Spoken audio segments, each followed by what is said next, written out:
This is an SM Media production.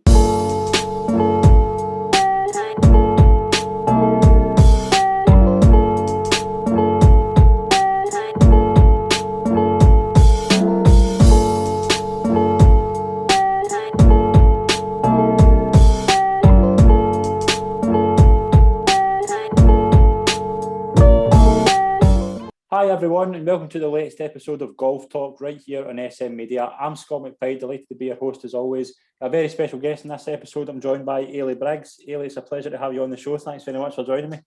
No, thanks very much for asking me. No worries. How you been? How's everything been since COVID started? Yeah, it's been good, I suppose, like everyone, just different challenges that we're all facing and just trying to keep going and keep busy and keep patient, I suppose, is all we really can do. But hopefully that's the light at the end of the tunnel we can see soon. Definitely. How much have you missing being out like playing golf on a regular basis? Yeah, massively. I think, just from we've been quite lucky, I suppose, up in Scotland that our courses have been open recently. So obviously the rest of, Britain haven't really had that. So I suppose we have been quite fortunate that we play an outside sport, and even though that's maybe not competitive, we can still get out and enjoy that from a social aspect. So it has obviously been a shame to miss it, but I think that other people are probably missing it a bit more than we are. So I know, I would definitely agree with that. We'll talk about your early years as well before we touch on your career. Talk about when you first picked up a golf club and what your kind of early life was like. Yeah, so I don't really have a lot of memories of first picking up my golf club. My mum and dad tell me that they used to have, a tiny putter when I was really young. But I remember going to the driving range from about age kind of 6, 7. I had 3 clubs, kind of on a Friday night with my dad and my sister. And then I got my first handicap at 10. So I was young, which was great. And I played a few kind of smaller wee wonders things before that you didn't need a handicap for. But yeah, I was pretty young when we got started. And were your family keen golfers as well? Did they give you the bug? Yeah, my dad was a really keen golfer. He's only ever been a single figure handicap. His first handicap was 9. So he grew up just down the corner from his golf club, and he was the youngest of 7. So I think he did it just to get out of the house and get that piece. So yeah, he was a massive golfer. It was kind of his biggest hobby. And he got my sister and I into it quite young. Maybe because he didn't have a boy, he thought I better get the girls into it. But yeah, he was a massive influence. My mum never played. Although you wouldn't know that, she knows a lot about it now, but she never took it up. So I think she was scared we might beat her. So she stayed as the manager and organiser, I think. Brilliant. What was your local course like? Was it a tough test as well? Yeah, so I've been a member at Kilmacombe since I was 11. Right. I was a member of a couple other kind of smaller clubs before then, but settled at Kilmacombe because they were brilliant for my sister and I when we were juniors. They kind of allowed us to play in junior medals, ladies medals. There wasn't a restriction on who we can play with or when we could play, so that was brilliant, and a great place to really kind of grow up playing. It's quite it's a bit of a shorter course. It's a par 69 for men, 72 for women. Right. It's quite tight, so you've got really accurate small greens, but it was just a lovely place to kind of grow up and play, and they were really, really encouraging of both Megan and myself, so I was really, really lucky in that respect. Brilliant. As well as that, obviously at school, what was your plan leaving school? Did you have a plan to what you wanted to do? Yeah, well, I obviously went to Stirling University and I studied PE teaching. I left after my 6th year and went straight there to do that. I had I wouldn't say I looked into the kind of America thing seriously. People had mentioned it to me and it was something I had spoken to a couple of people about, but I never really saw myself as turning pro. Right. I never really saw that as part of something I wanted to do or an ambition I had, which is probably quite unusual because most people would say if you're playing at that level, that's where you would want to go. But that wasn't something I ever really had an ambition to do. So I got quite good hires. So I was quite keen to go on and get a degree here and then just see what happened from there. And Stirling kind of offered the opportunity to do that. Your sister Megan as well, she was a really good golfer and won the 2009 Ladies Amateur. Was there a competitive relationship between the two of you? Yeah, I think when we were younger, it was amazing to have Megan play. She's 4 years older than me, so she kind of did everything before I did it in a lot of ways. So I was going to events when I was kind of 12 and she was 16. Yeah. So she was playing for the Scottish under-16s team then and trying to break into the under-18 team. So for me, that was a huge role model that probably at the time I didn't realise having that and seeing someone do it before me. and also for my mum and dad to see kind of what the lie of the land was and things with an older child. So yeah, when I was younger there wasn't too much because there was quite a big gap, and she was always obviously better than me being older. But as it started to become, I got a wee bit older and started to get in the ladies teams, and she was in the ladies teams at the same time, which is amazing to think that we both played in the same Scotland teams.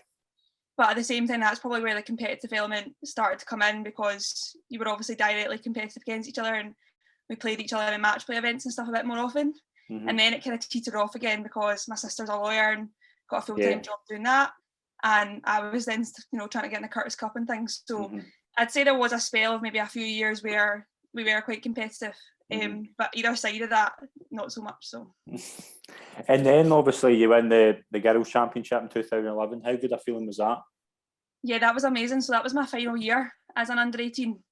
I think I'd got to the semi-finals for a couple of years before that, and it was a huge goal for me. I actually got to the final of the Scottish Women's the same year in May, and I lost in the final. So I went to the girls really pretty determined. I really wanted to try and win that, and I managed to qualify as the first seed, and then went on to win it. So I just played great. I just have such good memories from Glen Eilidh, and yeah, just really proud to be a national champion. I think that's, obviously everyone, if you're playing at that level, wants to be the Scottish champion. So yeah, my mum and dad were there watching. My sister came up for the final. It was a great final against Gemma. I remember so much about it, and yeah, just have fantastic memories from that, and something I'm really proud to say that I managed to achieve. Brilliant. Who were the good players that were coming through at the same time, like yourself?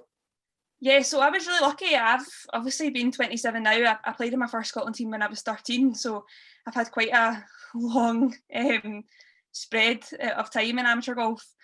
And for me, I always kind of played in a lot of age groups that were older than me when I was younger. Yeah. So, Carly Booth, Kelsey McDonald, I was in teams with them, Pamela Prettsville.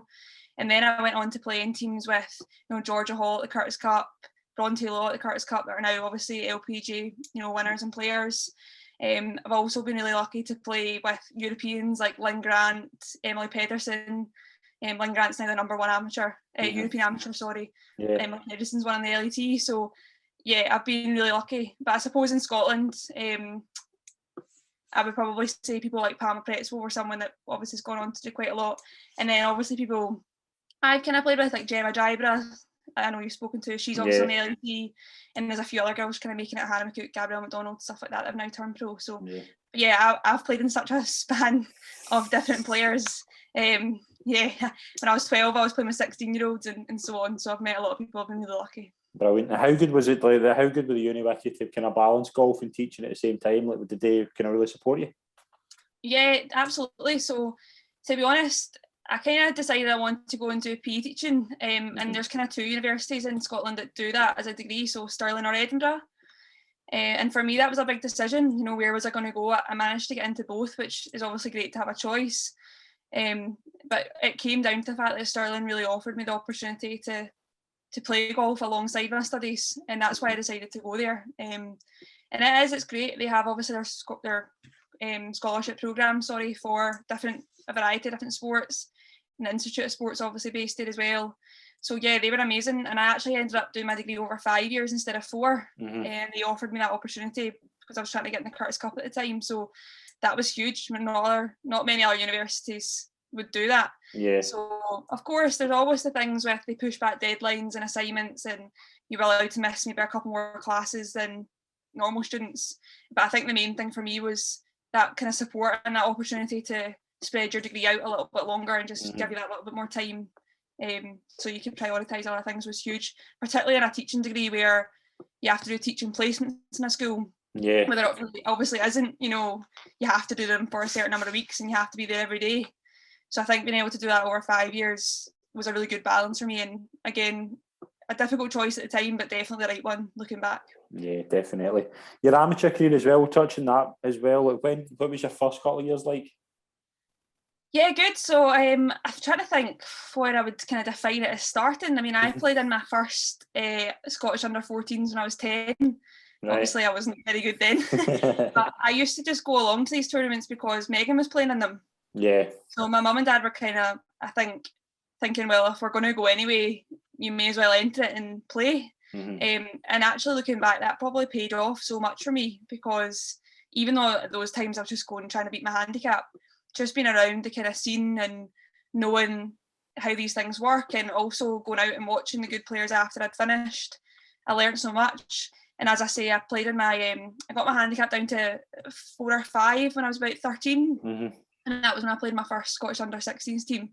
So I'd probably say from there, that's when I started, being involved in squads and obviously putting on the Scottish jersey and kind of moving through the ranks from there. But I'm a big advocate for, County Girls Golf is amazing. The West Girls Golf Association is fantastic. And that was a great opportunity for me to meet other girls, to play other courses, and just learn how things work. Even playing for the ladies team at Kilmacombe, that sounds like such a small thing, but when you're playing off 13, playing with ladies who have played the game for so long, them teaching you the rules, etiquette, the way you do things, you can't. I don't think that when you're that young, you understand the experience you're probably getting, from all those different things. And you probably forget about them now because, they seem so small.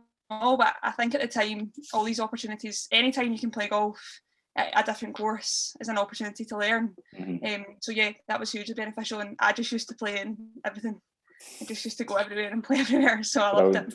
Brilliant. As well as that, obviously you won the 2013 Order of Merit. Just how good a buzz was that to win that?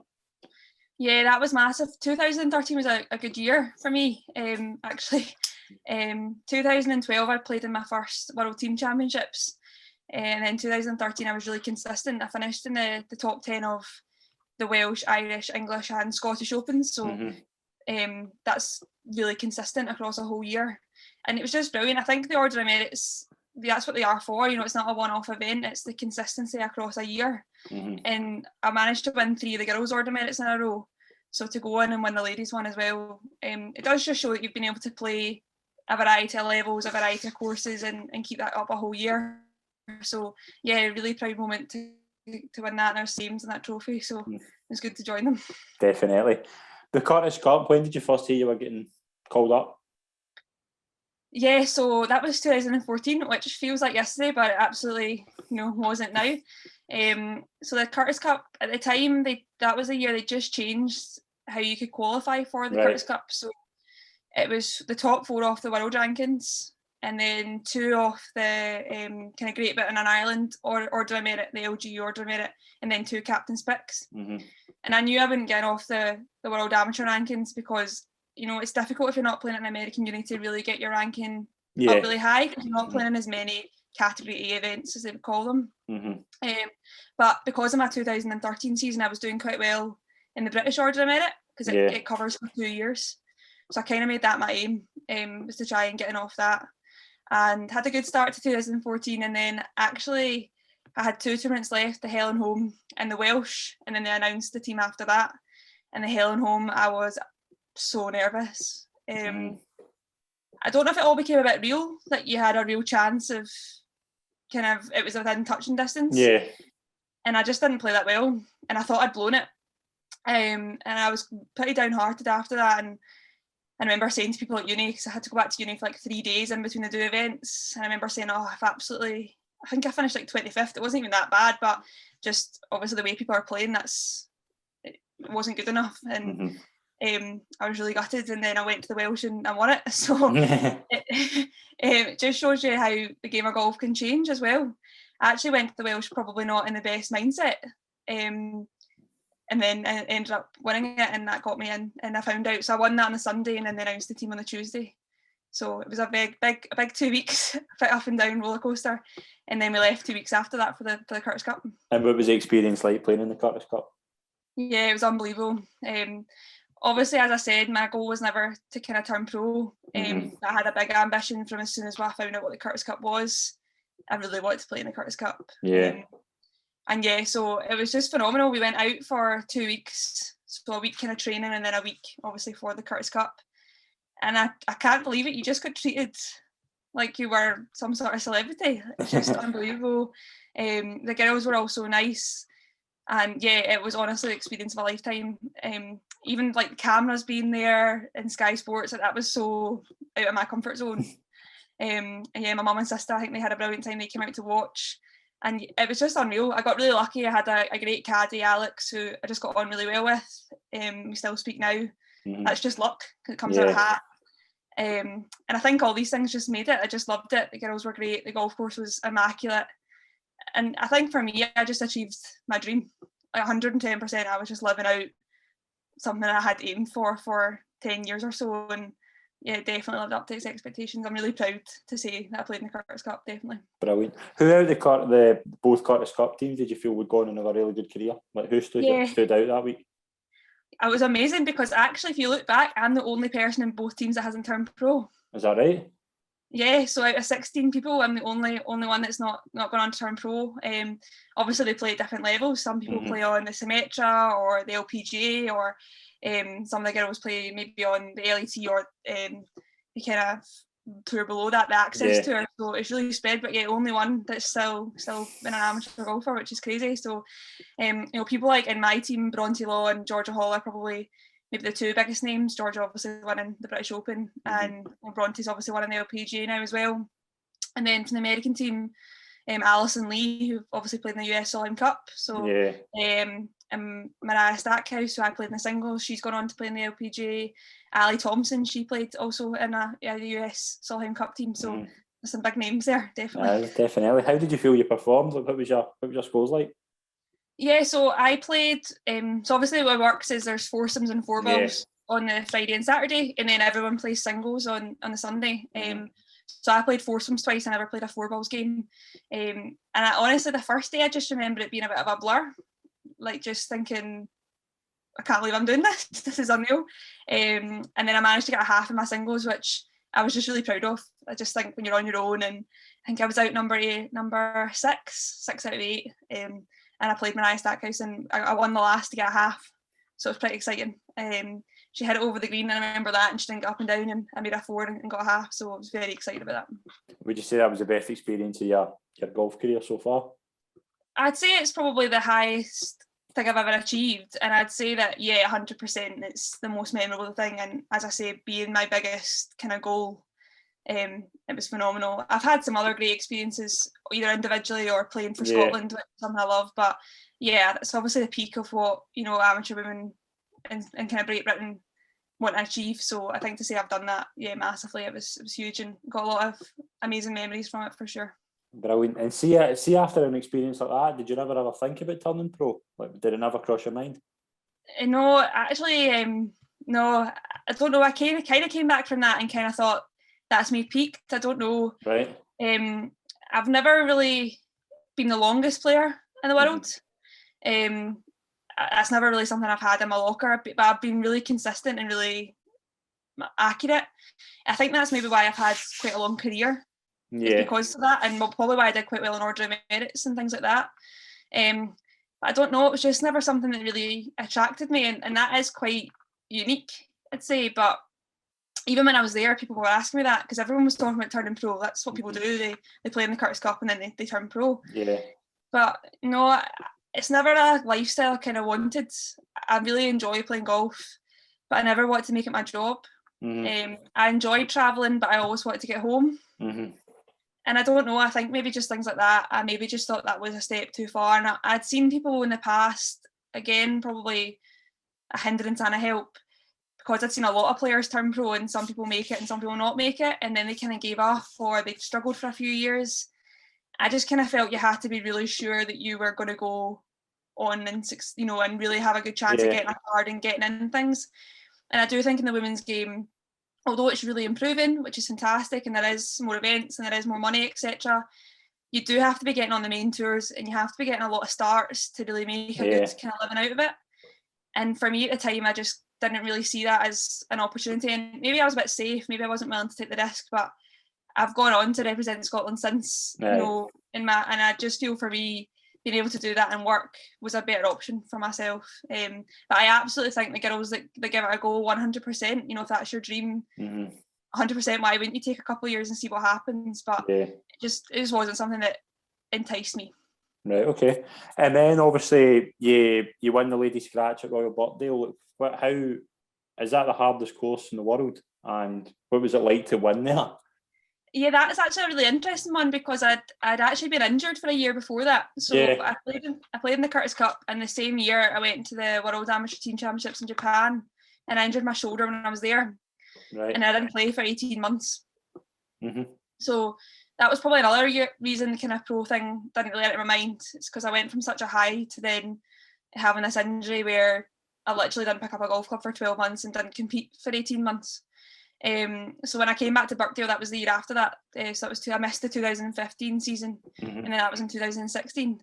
So at that point, I was just buzzing, to be honest, to be back playing golf, and I managed to get myself back in the Scotland team quite quickly, which I wasn't expecting, if I'm honest. I only played a few events and managed to get picked for Europeans, so the whole year was much more of a bonus than I thought it would be. And then I went to Birkdale, and my dad carried for me because he'd always wanted to see Royal Birkdale, and we generally went down just because it was an opportunity to play Royal Birkdale for, it's literally like 30 quid to enter it to play 2 rounds on Royal Birkdale. So we were like, yes, and we turned up, and it was this glorious day, like shorts and t-shirt, absolutely, and yeah, just loved it, played great. But yeah, it's tough. There's a lot of bunkers. So I don't know. Maybe that was good. We'd never seen it before. I never played a practice round. Maybe I didn't know the bunkers were. Is that right? You didn't play a practice round? No, I just drove down. We weren't allowed to play a practice round because it's Royal Birkdale. We weren't allowed to walk it or anything. So just teed it up 7 o'clock in the morning and managed to win. And now my name's on some board in Royal Birkdale. So yeah, no, it was brilliant. I have to say it's a great golf course. I would 100% go back, or if there's any golf fans, try and get a game at Royal Birkdale. Definitely. Where's some of the best places in the world you've travelled with golf? Yeah, I've been really lucky. So I've been to Japan, been to China, been across kind of Europe. I've been to Argentina, been to several places in America. So yeah, I've been hugely lucky. Trying to think where my favourite place I might have been would be Slovenia. Is gorgeous, and someone I didn't really know much about before I went. But yeah, it's spectacular. Iceland as well. Didn't really know much about Iceland before I went. The Northern Lights, etc. You just learn so much culture from going to these places. Sardinia, been there twice. Again, just beautiful. All the places with good weather. Although Iceland wasn't good, I take that back. Iceland was colder than here. And yeah, at Missouri, where I went to the Curtis Cup and Louis, that's obviously got a special place. And Argentina was amazing because it was just a real culture shock. And obviously Argentina's such a country where it's got the rich and the poor. It's got such a mix, and I learned a lot there probably about just other life and the way other people live. And I think that, again, being a wee bit older now and looking back, you don't really realise how much you're learning. China's an interesting place. They liked my red hair. A lot of people wanted to touch my ginger hair. That was a good one. So got a lot of pictures taken in China just for having ginger hair. Brilliant. As well as that, like representing your country, like travelling the world, but how big an honour was it for you to represent like Scotland and the UK and things like that? Yeah, massive. I suppose because I didn't want to turn pro, that was 100% my goal, and it's probably what fueled me, or what has fueled me to play this long. I'm not sure if I would still be competing in international events in the last couple of years when I've been working, if it wasn't for the fact that I still had the opportunity to play for my country. And that's really driven me in the last, how long have I been working? 5 years. So that's what's definitely kind of kept me going there. I'm quite an outcome oriented person, so getting in those teams was kind of the milestones that kept me working. And yeah, I just think it's amazing to say you've played for your country. I just think it's such a privilege, it's such an honour to do, and it's something that so many people would love the opportunity to do. So I think it's really important that you don't take it for granted when you are getting it. And I mean, there's something special about your name being announced and then representing Scotland or representing Great Britain and Ireland after it. And I have just been so lucky to meet amazing people, but also to see parts of the world and have life experiences that you just don't have in that way, and also to be funded to do it as well, which is just amazing. So I'm really proud of that. And as it's coming to an end, you start to look back and realise how lucky you've been, I guess. Definitely. How much are you enjoying teaching as well, and what's the plans for golf in the future? Is it have you thought about it during COVID, like what you're planning to do with it? Yeah, so I've been teaching for 5 years now, so full time, and that's definitely been. People said it was hard to combine golf and uni. It's nothing in comparison to combining a sport and a full time job. So I've got huge respect for the other athletes that do it, and I've managed to meet a few people at like kind of the Institute of Sport that do that as well and get a bit of advice from them. But yeah, it's hard. The time constraints, you thought uni was hard, it's not. So yeah, I've been really lucky. Really enjoy my job, working with the young people. Being outside, I love sport. I love sport. It's kind of been a huge passion for me growing up. I like watching it, like playing it. So yeah, the job for me has been great. But with golf, I suppose COVID's kind of brought me thinking. I'm now 27. Obviously missed last year, and you kind of think, how long can you keep going with the amateur golf? And I've not played too much over lockdown. I played a bit during the summer last year. I played in the club championship, things like that you don't normally get to do. And I still really enjoy it. So I think for me, they've obviously just cancelled the first two kind of events of the year as well. So I think for me, I'll maybe wait and see what comes up and what we are allowed to play in. Scottish golf have been great. They're kind of the same with all the players. Just do what you can. Just now it's hard to get motivated, but there is definitely a time when it'll come that I won't be playing international golf. But maybe whether I'm ready for that or yet or not, I don't know. We'll see. But yeah, it's not going to last forever. You can't play amateur golf, forever, and it is hard. As much as represent your country is amazing, it's hard to keep yourself motivated to go to the same places and go to the same events. And now being really old, I play with people that are 19, 20, so or younger. God, one of the girls in the Scotland team's like 17, so I'm not her mum. But yeah, I'm just going to wait and see once kind of COVID's over. I've kind of had kind of thoughts about it, and I do know that your international amateur career will come to an end, but I definitely still want to play golf. So at some level, I just kind of got to decide what kind of sacrifice I'm still willing to make, or what time I still have, or how much I've lost again in the time of COVID as well. Brilliant. Are you all right closing some quick fire questions? Yeah, absolutely. Go Brilliant. For it. The best player you've ever played with since you started playing golf? I've been lucky. Got a couple of opportunities to play with Katrina Matthew at a few kind of training events, which is obviously amazing, and she's done so much for kind of Scottish women's golf. But I think for me to be maybe a wee bit different, some of the amateurs I've played with who've kind of really stood out, as I said, Lynn Grant, unreal. She's the European #1 just now, and when I played with her, I was like, well, you're class. Emily Pedersen, again, brilliant. Georgia Hall. And I have been really lucky. I think I been to 7 European team championships and 2 worlds. So I've been really lucky to play with some fantastic players. Stephanie Meadow, played with her as well from Ireland. So yeah, I've been really lucky. Brilliant. Favourite course you've ever played at? I used to play we used to go away for a month, in January to Florida with the university. Right. And we played a course called Oceanside, and it was brilliant. Loved it. And my favourite course probably in Scotland would be Royal Troon. Brilliant. Favourite film and TV show? Well, we've all been watching a lot of them. My favourite film is probably Coach Carter. Again, stick with the sports theme. My favourite TV show, I am really into This Is Us just now on Amazon Prime. But I'm also very much looking forward to the next season of Line of Duty. I'm too. Very good. Brilliant. Yeah. Brilliant choice there. Interesting fact about yourself that the viewers might not know.